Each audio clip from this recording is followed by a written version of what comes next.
The council chamber fell silent as the holographic display flickered to life. Kendall stood at the center of the circular room, her hands clasped behind her back, her expression carved from stone. Around her, representatives from 47 star systems watched with a mixture of fear and fascination. They had summoned her here to answer for what humanity had done, what Earth had unleashed upon the galaxy. Commander Kendall, the Archon of Vela Prime began, its translucent form shimmering with barely contained anger. Do you comprehend the magnitude of your species' actions? Kendall's jaw tightened. Every single consequence. 3 months earlier, everything had been different. The galaxy had been alive with commerce, diplomacy, and the endless chatter of 1,000 civilizations. Humanity had been the newcomers, the young species trying to find its place among ancient powers. They had followed every rule, respected every boundary, and bent over backward to prove they belonged. Then the Craith Dominion had attacked.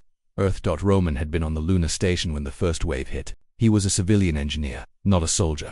But he watched through the observation deck as the Craith fleet descended upon his home world like locusts. The bombardment lasted 6 hours. When it ended, the death toll reached 2 billion souls. The Craith had made a calculated decision. Humanity was weak, scattered across only 3 systems. They would make an example of Earth, demonstrate to the younger races what happened when you expanded too quickly into disputed territories. It would be a lesson written in ash and bone.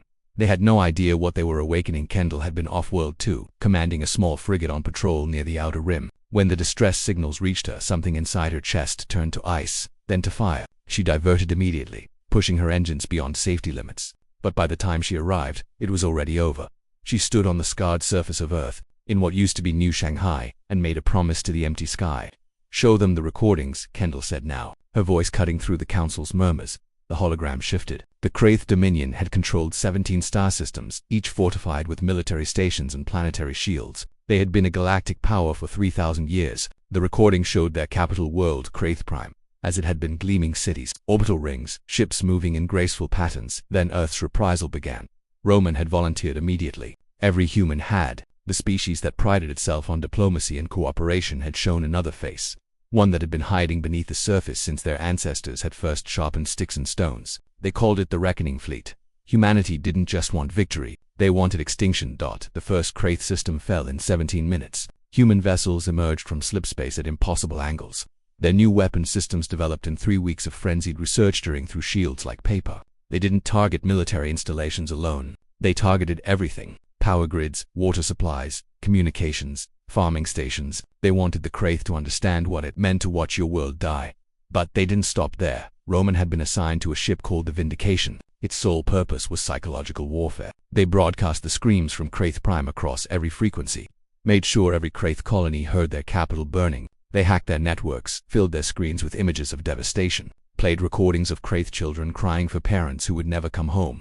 This is excessive, a council member protested, its feathers ruffling in distress. This violates every convention of warfare we have established. Kendall turned to face the speaker, and her eyes were empty of mercy. You sat in this very chamber when the Craith attacked us. You debated, you formed committees, you drafted resolutions. While you talked, my people died.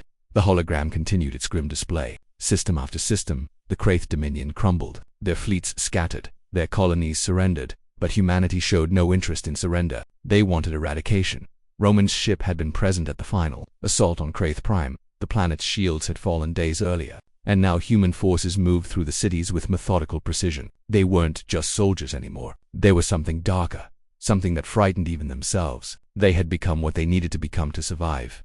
The Craith Empress had broadcasted a plea for mercy, offering reparations, territory, anything humanity demanded. Roman had been the one to respond. His message was 4 words long. You taught us this. When it was over, the Craith Dominion existed only in history files. 17 systems, reduced to rubble and silence. Humanity had demonstrated something the galaxy had never truly witnessed, a species willing to sacrifice its own soul for vengeance. The stars went quiet.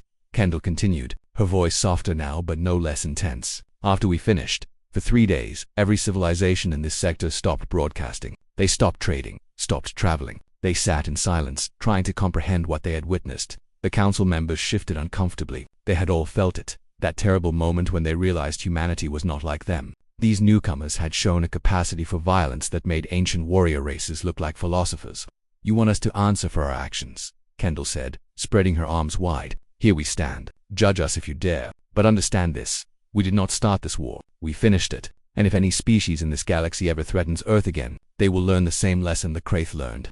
Roman entered the chamber then, no longer the civilian engineer but Admiral Roman, commander of Earth's reckoning fleet. He stood beside Kendall, his face bearing scars from battles that would haunt him forever.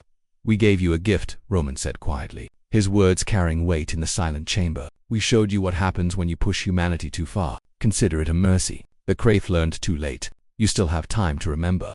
The council adjourned without passing judgment. What judgment could they pass? Humanity had violated every convention, broken every rule of civilized warfare, and in doing so, had secured a peace that no treaty could guarantee. Fear, they had learned, was a language every species understood. Kendall and Roman stood alone in the empty chamber, looking out at the stars. "Do you think we went too far?" Roman asked. Kendall was quiet for a long moment. "I think we went exactly as far as we needed to, and I think the galaxy will never threaten us again."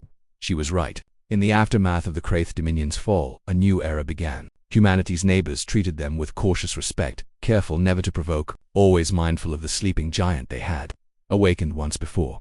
Earth's reprisal had been so violent that the stars themselves had gone quiet, and in that silence, humanity had found its place in the cosmos not through diplomacy or trade, but through the terrifying demonstration of what they were capable of when pushed beyond breaking. The price had been humanity's innocence, but the payment had been survival. And in the cold calculus of the universe, that was the only currency that truly mattered.